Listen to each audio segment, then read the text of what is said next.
Hello, everyone. My name is James Hansen. I am the Vice President and Publisher of NextGov, the Federal Technology Division of Government Executive Media Group. I hope you enjoyed the fireside chat with Matthew Monahan and Chris Krebs. Thank you both, Matthew and Chris.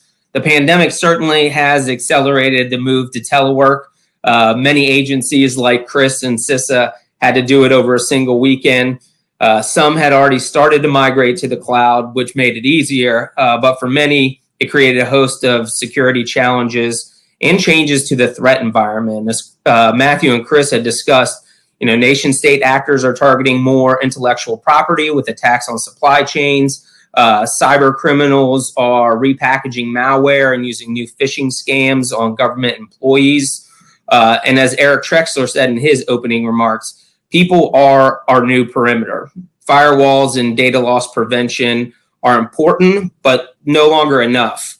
But certainly after listening to Eric, Matthew, and Chris, I'm confident we have the best people in the world from both the private and public sector working together to solve these challenges and protect us against those adversaries that want to do us harm. Today, you will hear and learn how that partnership can safeguard critical data and intellectual property while also fostering innovation. And it really was a good conversation and lead into our next speaker. Before I introduce him, I do want to mention a few things. I'll be your host for the remainder of the event. We want to hear from you, so please don't be shy. No need to raise your hand to ask questions. You simply type your questions in the Q&A box, starting with our next session. Secondly, we do have a robust virtual hall where we will have demos set up for you throughout the day. After this session, we do have some dedicated time to check out the virtual exhibit hall. Please do so. There's some great capabilities, demos, solutions, available resources for you today. Now, it is my honor to introduce our next session, LikeWar, the Weaponization of Social Media and the New Threat Environment with Peter Warren Singer.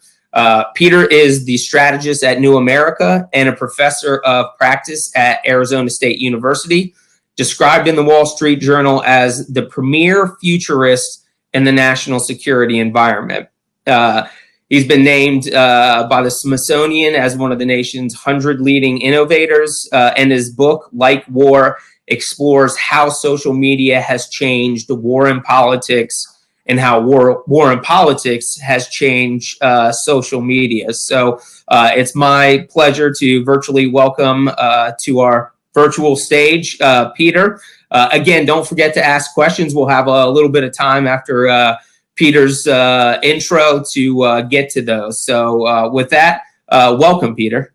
Thank you, James. Really appreciate your kind welcome, and also everybody joining us. And finally, all the folks that are working behind the scenes to pull this off. As all of you well know, the logistics of doing these remote sessions are not easy. So just want to give a tip of the hat to them. And at a certain point, I know that all of you will get tired of looking at me in my home office. So hopefully the technology is going to allow us here to provide you some visuals. So as I'm working it here, we'll launch them. And here we go. Great. And James, give me a verbal if you're seeing these. We are all good. Oh, wonderful. So the starting point for this is essentially a question that troubled me many years back and is beginning to trouble all of us, whether we work in the public or private sector. And essentially the starting point for it is a project that I began with a colleague, Emerson Brooking, many years back, where our question was, how is social media being used in war zones? And very quickly, we realized we weren't scoping the question the right way. So when we were looking at, for example, social media use in Syria and Iraq by warring groups, well, you had the rise of ISIS. So it wasn't just about war traditionally. It was also moving into realms like terrorism. So then we said, okay, let's expand it. And then we were looking at, for example, use in Latin America, but that crossed into criminality when you think about drug cartels. Well, then we started looking at, okay, how about, not criminals in places like, not just drug cartels, but Chicago street gangs. And go back to when we were looking at war zones. We were looking at, for example, Ukraine, how the Russian military was using it to target the Ukrainian military. Well, it was also targeting Ukrainian politics and elections. But it wasn't just sticking there. It was hitting elections in Poland, Hungary, Brexit, US 2016. When we looked at the kinds of tactics that people were doing, well, it wasn't just staying in the spaces. You were seeing teenagers doing the same things that ISIS members were doing. You were seeing celebrities doing the same things that Russian information warriors were doing. And along the way, as we looked at all of these different cases and spaces, we discovered what we think was something else. It wasn't just this kind of activity. It was a new mode of conflict itself. That is, if you went back around 15 years ago, we all began to grow comfortable, so to speak, with the notion that there were threats to networks, what we called cyber war, cybersecurity. I actually did a book on this, and that we then needed to rethink how we thought about those threats and rethink in everything from our training and organization, whether it was in business. If you go back then, most companies didn't have CISOs, whether it was in government, we had to create new entities like Cyber Command. And our belief is that the same thing is playing out, not in terms of the threat to hack the networks, but rather the threat to hack people on the networks by driving ideas viral through a mix of likes and shares and sometimes lies. This space that we call LikeWar is just like cyber war, and that what plays out on the network is not about the network. So you try and hack a network to steal the zeros and ones of intellectual property to turn it into your own version of a jet fighter, or you try and steal zeros and ones to turn it into credit card information for real money. It's the same thing in LikeWar. You're driving ideas viral, not for the pure virality of it. You're doing so to shape that war, shape that election, shape that stock price, shape that thing that's being bought or sold, even shape that public health. Another thing that stood out about this, that was a parallel to cybersecurity, was not just everyone was being targeted by it, governments, private sector, you name it, but also that you saw a shared kind of activity across the threat actors. So again, go back 15 years ago, it would have been strange to talk about, but we think about it as normal right now, that someone within, if you've been watching the news, someone within the CIA and a Russian criminal and a group of teenage pranksters actually all use the same TTPs. In fact, the very same malware to conduct different kinds of activities. We've grown comfortable with that in cybersecurity. It's the same thing in LikeWar, where you have, for example, ISIS's top recruiter was copycatting Taylor Swift.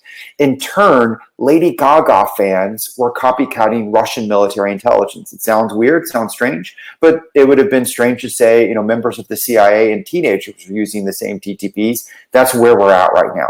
But most important, what we discovered is that just like any other realm, there's rules. And what I'd like to do in the remainder of my time is share with you these 4 rules that we saw cut across all of these different spaces and cases. And I think these rules are essential for all of us to understand in whatever role that we play, whether it's as leaders of organization, both public and private sector, whether it's as citizens of a democracy, whether it is as members of a family. If you don't understand these rules, the entity that you care about will be taken advantage of and will lose at LikeWar and face the very real consequences of it. And what I think is interesting is that we saw these rules play out during our study, but they've also been born through coronavirus. And so I'll hit those as well. Rule number 1 is, as the X-Files told us, the truth is out there. We have a world of sharing and collection like never before, literally orders of magnitude greater than we've never seen before. The average millennial, for example, will take over 26,000 selfies in their lifetime.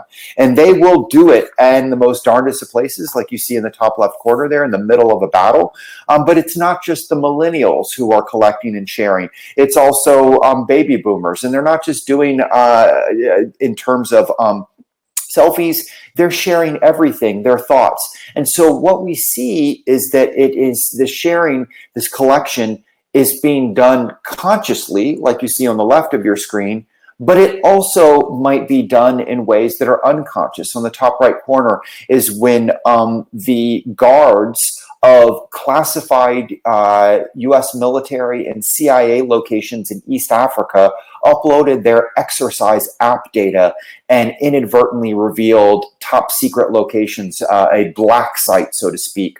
Not just the locations, pretty good targeting data. Now, this sharing and collection done consciously, not consciously, also lowers the bar to who can use that information for their own purposes. For example, many months back, I was with the NSA, and they were talking through all the secret squirrel ways that they would try and find a target in the world. Nothing that I say is classified. The ways that you might use satellite, or email, or whatnot. All the things that are publicly known. And then I presented this case of this young woman on the bottom here. She is a Japanese pop star. She posted this selfie of herself on a pillow in her apartment. And then a super fan, or what you might call a stalker, took that sole image, drilled down into what she saw in her eyeball there, and then did a world search of all the images, and a couple hours later showed up at the door of her apartment. So he did high value targeting in a different way. And so we see as anyone can play at this game. Now, these revelations, of course, have played out in the coronavirus pandemic. You've heard sometimes people say things like, how could we have known about this outbreak and how bad it was? Or sometimes they'll then say, well, but China was lying about it. Yes, we knew. And yes, we knew that China was lying about it because of what was revealed online. These are still shots from an article that I actually published in early February, well before the US was gearing up and prepping, that basically covered how solely using social media, we could document everything from how the Chinese military response was not to what it was needed to, yes, China was lying. They were running a disinformation campaign targeting their own population that was downplaying the severity of the outbreak. It was spreading false information about how good they were doing, and it was doing blame casting. This was all out in the open, and we knew about it. We just didn't react to it. But it points to the sharing of information. Now, of course, as we move forward, this sharing has been crucial in our own domestic response, and trying to deal with, frankly, how bad our domestic response has been. There's been not great data coming out of government, and certain pockets of data that's not being shared, particularly at the state level, like in Florida. And so we've seen building of online data sets using tracking to fill that gap. What's going back to that notion of anyone can do it, one of the most valued is on the top here. It was created by a 17-year-old, but it's not just health data. It's like you see in the bottom left corner, it's movement data. This is movement data of people who were on spring break in Florida when they should have already shut down, and then we could track where they went to next and how it's part of the story of the spread. But it's even how we're adjusting in our life. We're seeing grocery stores and online intelligence analysts helping figure out, for example, when are there lines. Now, that collection and sharing is only going to grow at a larger level because of the pandemic, because it was happening already in terms of the collection happening for profit, happening for security reasons. Now we add in health reasons, where we will see collection being done of everything from contact tracing, movement to temperature. The collection being done by cameras at buildings that might be public, or entry points to private sector, to just your smartphone. And so we create a world where we were already seeing mass collection and sharing. We move well past it. Now, this, though, leads to rule number 2. The truth may be out there, but the response to it is to bury it underneath a sea of lies. And the critical case study for this was the US 2016 election. And when I say critical case study, I don't just mean that it was obviously controversial, but it was the test ground that sort of proved that it worked, that then every other threat actor is looking at it and saying, we can do that too. For example, since the US 2016 election, we've seen 32, and that may be a low count, there's probably more, but documented 32 other national elections hit in a similar way. And it involved, as you see in the top left corner, a mix of classic hacks, stealing of information. But what gave impact was the distribution of information, like hub sites that you see on the bottom left corner here, Tennessee GOP, posing as a Tennessee Republican. It was actually a mid-20s Russian. It at one point built out 10 times the number of followers than the actual Tennessee Republican Party. That on multiple occasions tried to get 10 GOP here knocked offline, not because they thought it was Russian, they just didn't think it was fair that this one Tennessean was spreading messages better than they were. But it didn't work, obviously. But what was notable was not just 10 times the number of the Tennessee Republican Party. On Election Day 2016, it was the 6th most read account overall. Not just of the more than 3,000 documented Russian sock puppets. It's when you have a real person behind a false front account. Not the 6th most of the more than 60,000 Russian bot accounts. Overall, more than pretty much every single celebrity, news source, you name it. On the right corner, you see Facebook, which revealed after the election that not just false front accounts, but ad buys like this were seen by 146 million Americans. That's half the US population.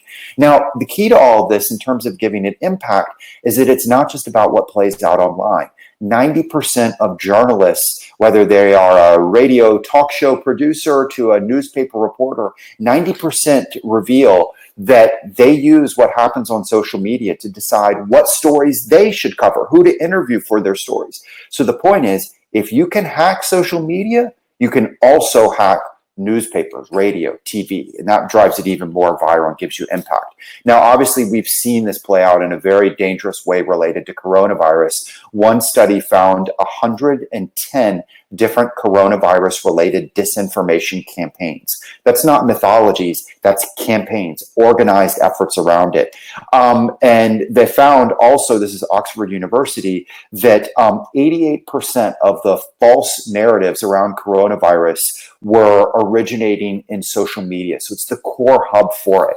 And what's notable about these campaigns is, much like we've seen in other spaces, is that there's a parallelism between who's conducting them and also who's targeting them. So, for example, there's been one narrative push around false treatments, and it's been pushed both by for-profit actors trying to get clicks and the like, and by political actors, much like we saw in election disinformation. And the targeting has gone after, again, politics, but also targeting, for example, share prices of companies. Similarly, we've seen people who don't agree politically aligning around the same false narratives. On the bottom here is Ahmadinejad from Iran and Tom Cotton from the US, who definitively do not agree about much, but they both pushed false narratives around origin points. It's how you can see these things come together. Now, one of the biggest changes to be aware of over the coronavirus period has been the rollout of a major new player in this space. To put it bluntly, China used to primarily focus on its domestic audience. It's now gone global, and we can literally track the date that it kicked into gear, March 7th. And that's when China began a massive campaign of targeting global audiences with this kind of disinformation, as you see. And it was a copycatting of what they'd seen Russia do effectively. For example, pushing competing false narratives, bury the truth underneath the sea lies around where coronavirus originated and the like. But what was notable is not just that they were doing it, but as you see on the bottom left corner, some of you may have seen this video, they've gotten pretty good at it in a short period of time. And so we're seeing these threat actors not work so far. We've not seen coordination, but we have seen copycatting and cohesion, lifting each other's efforts up, which gives it greater heft. And again, that also means domestic actors too. Now, this leads to rule number 3. Virality trumps veracity. That is, it's more important that something go viral than it be true or not. Doesn't mean the truth can't go viral. It can, but in terms of its effect on our sense of the truth, our sense of how it shapes an election, terrorism, a corporate share price, you name it, it's the virality of it, the reach of it, that's the real driver of that effect or not. And here again, we know that from how we've seen it play out in politics, how we've seen it target military operations, ISIS, you name it. We've also seen it tragically play out in coronavirus. For a lot of the people interested in classic cybersecurity threats, many of the best phishing efforts have used the hub of disinformation campaigns to draw people in and then take advantage of them. So it's been a clickbait site. It's led to real world actions, not just real world clicks and downloading malware. It's led to outbreaks of terrorism around false conspiracy theories on 5G. It's led to people literally dying by believing false treatments. To put it bluntly, though, our failure to handle mis and disinformation on coronavirus has also led to the deaths of thousands of Americans. It led us to delay implementing needed measures. Studies show that around somewhere between 35 to 60,000 Americans would be alive today if we had put into place measures that we later put into place belatedly. It also has led to us to opening up too early. 25 U.S. states are opening up in violation of the Trump administration's own guidelines. And part of it has been this Astroturf Movement, which was a campaign that created the simulation of mass public opinion on opening up. But when you track it back, was not there. It was a very micro level, but it was a campaign that even had 50 set hashtags ready to go. But it also scaled individual irresponsible behavior like you see on the right and continues today. But don't just believe me. Believe both health professionals and cybersecurity leaders on it. Health professionals describe this as the, quote, infodemic that's made fighting the pandemic harder. And the bipartisan chairs of the Cyberspace Solarium Commission, so a Republican and a Democrat member of Congress, issued a statement where they said dealing with disinformation now is, quote, truly life or death importance, end quote. And that leads to the final rule number 4. We have new powers and responsibilities in figuring out how to handle this space. This guy on the left here, 15 years ago, he was a kid writing software in his dorm room about who was hot or not. Now he's running this platform that determines, everything from shaping elections, shaping whether genocides happen in Myanmar or not. And what's been most notable is their intervention into what plays out in this space has been amplified over the last couple months, where they're doing things to intervene that they said was impossible just a year ago. But it also opens up the controversy of when should they act and when should they not act. And I follow this space. And I have a hard time figuring out when they're going to intervene or not. But for you, I think the big takeaway is that we're seeing threat actors take advantage of that kind of cacophony of policies and forum shop in terms of their targeting, trying to find which platforms have the weakest policies in the knowledge that they can enter that space, but then, much like in cybersecurity, move laterally into other spaces as it goes viral. And in closing, we're going to see a lot more of this for 2 reasons. One, because like any other threat space, you see copycatting, you see learning, and we see that in everything from corporate targeting to, as I mentioned, state activity. And the second is the technology only evolves. And in particular, we're getting an increasing dose of AI into this space. And we even, related to coronavirus, had the long feared scenario of a deep fake targeting a politician. You can see a still shot of it on the bottom right. That's a speech that the leader of Belgium gave that got manipulated to make them say something that didn't happen. So big challenges, big threat issues to be aware of. And the bottom line, much like everything else going on, we're not going to be able to go back to the way it was before. We're going to have to face these threats. So with that, thank you again for allowing me to join you, and I look forward to your questions and comments. That's fantastic, Peter. Thank you for that presentation. We have a couple audience questions, and I'll get them. One question I have, can you define the difference between a deep fake and general disinformation?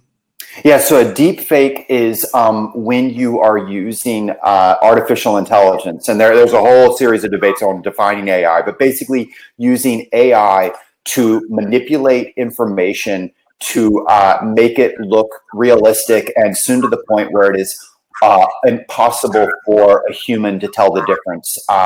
And it might be vocal, it might be visual. And there's a version of this called cheap fakes, which is still fairly effective where you can tell the difference. That's what it is. And we, like everything else related to the internet, you will see it used for fun, used for corporating. We've already seen it woven into commercials. That means it won't be banned, but also, like everything related to the internet, it's been weaponized. And as I mentioned, weaponized in terms of putting words in the mouths of politicians. We'll also see this move down a level to targeting, for example, trying to make it look like members of the military, or maybe it's a CEO say something that they didn't actually say. I actually believe that the environment that you and I are in, people working remotely in rooms with not great lighting, is going to amplify this, because it's going to make it easier to build convincing deep fakes, because telling how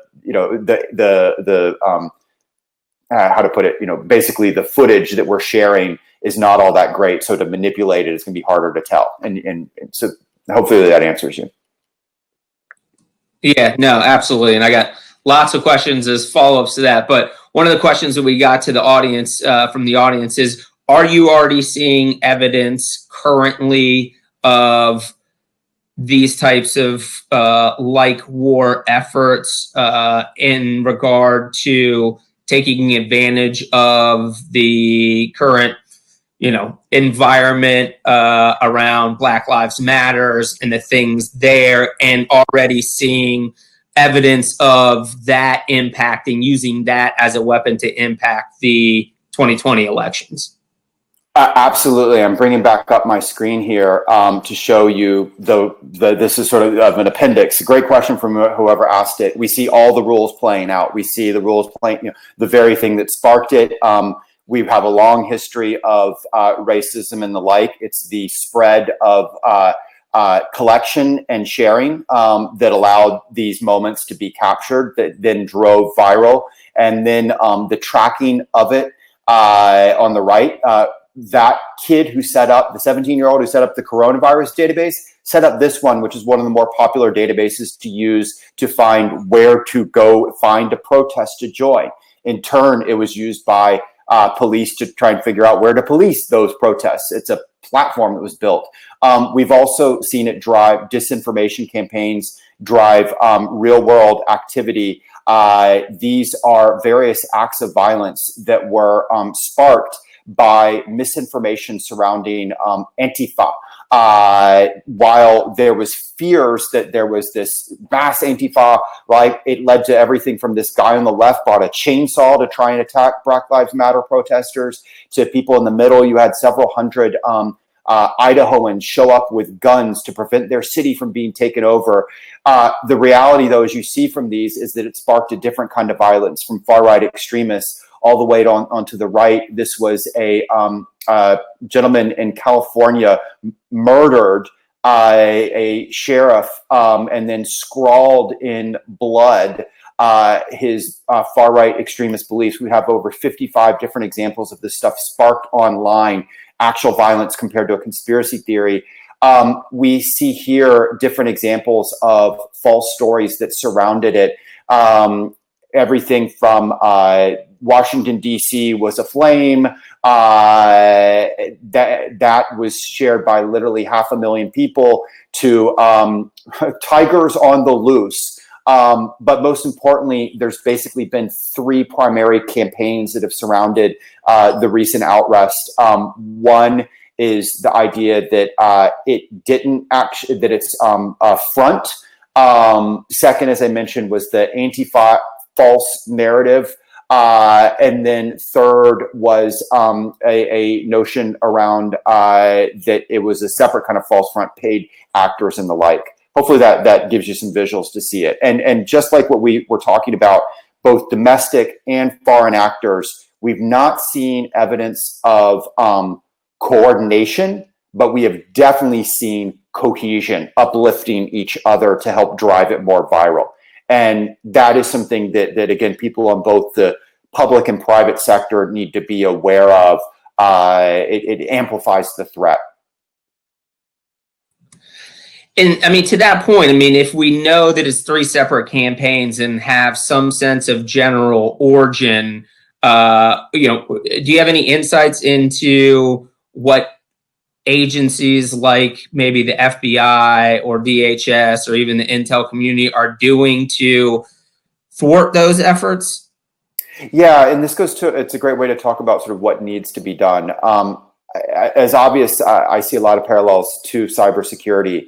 And, as we are certainly not exactly where we need to be in cybersecurity, but we are in a much better position than we were 15 years back. And part of it is that we grew to accept not just the reality of the threat, but also that there would be no silver bullet solution to it. There's no one widget that you buy. There's no one agency that's responsible. Instead, you need a overall strategy and then a layered activity against it. And for example, in cybersecurity, the US, we have a pretty good national strategy. That document that came out a little over a year back, it's a very well-written document, except for the fact that it has literally 0 words about everything that we just talked about. It's completely critical infrastructure focused. And yet, as we've seen, we see this sort of layering of threat. So what we need is an overall US government strategy, because right now there is little pockets of activity, but they don't,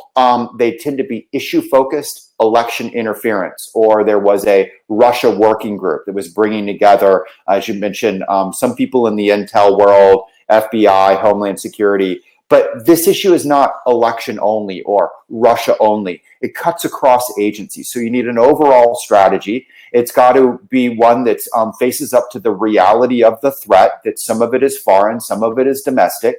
It has to involve responses, not just from the intelligence community, but it has to extend all the way over to, for example, how we think about digital literacy in the US Department of Education.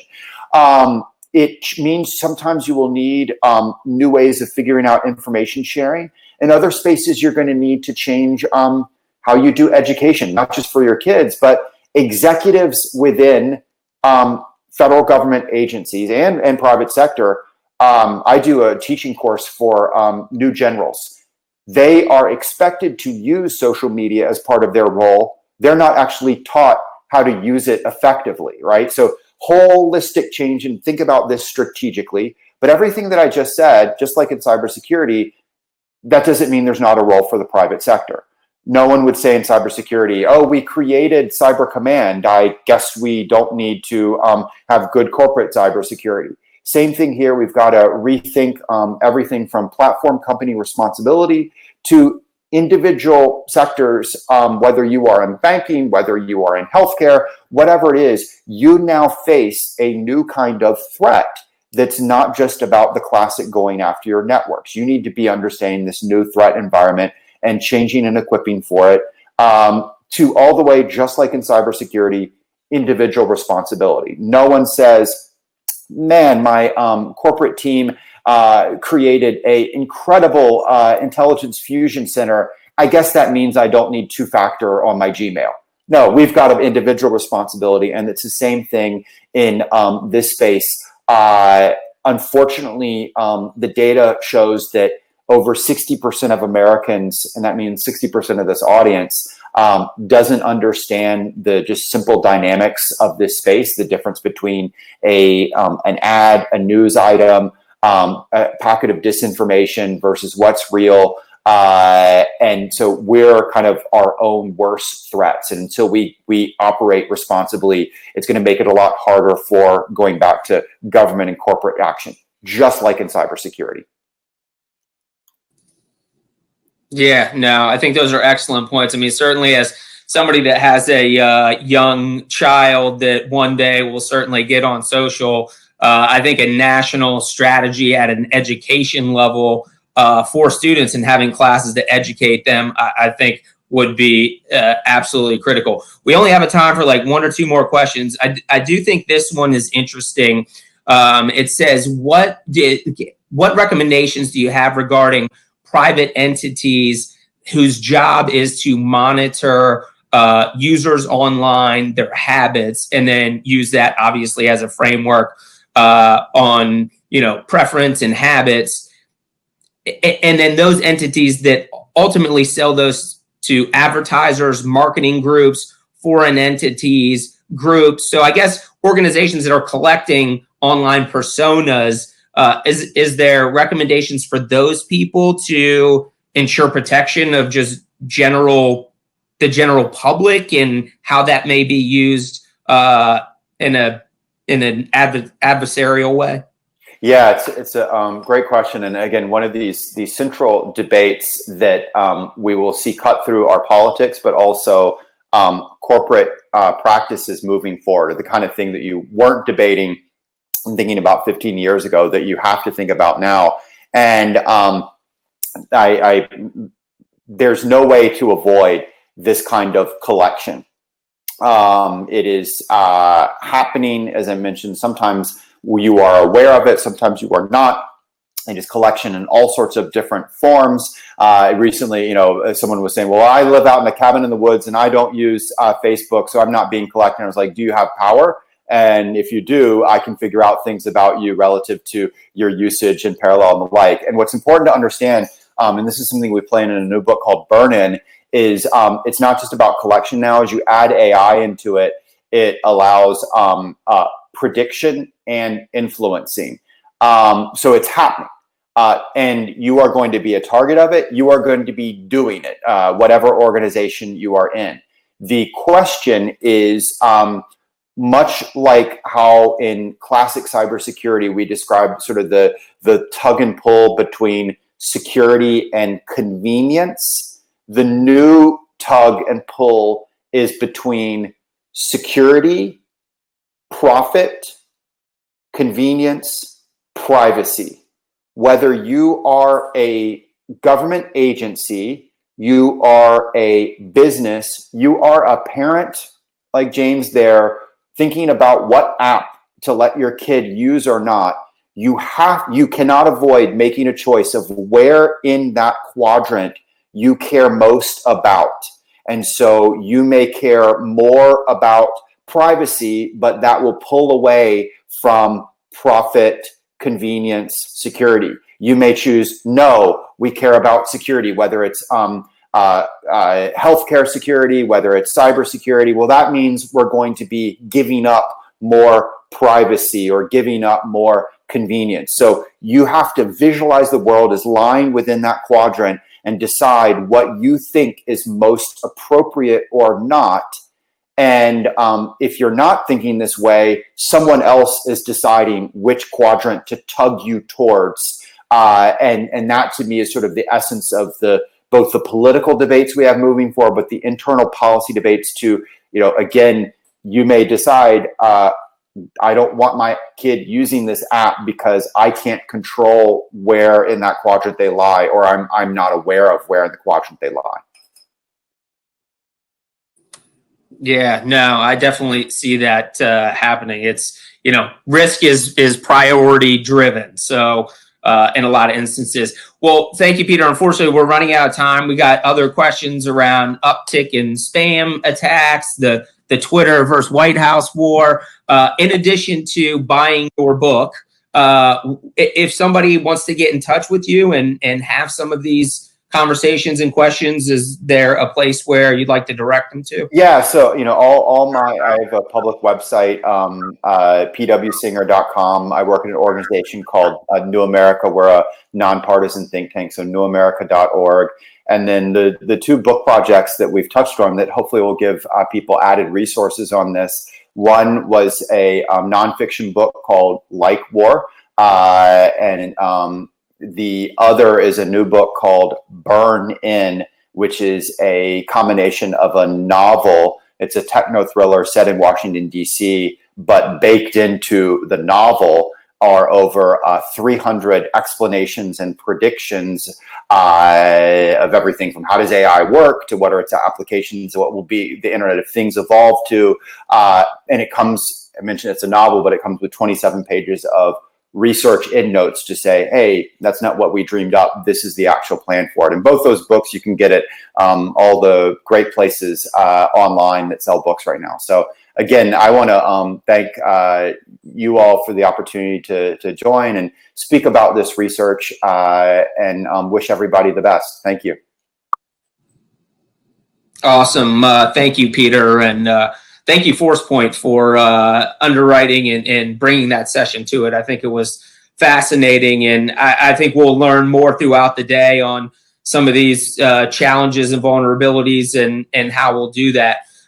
We're going to now take a transition to our virtual town hall or virtual exhibit hall. Please go check out the booths, check out the demos, and then refill your coffee and meet us back here for our next live session at 10:20-ish. We're excited to have Frank Konitsky, the Air Force CTO, the DOJ CISO, Raphael Marty, the VP of Research and Intelligence at ForcePoint, and then Eric Trexler will be visiting us back, the Vice President of Sales for Global Government and Critical Infrastructure at ForcePoint. So go check out the booths, and we'll see you back here in about 10 minutes.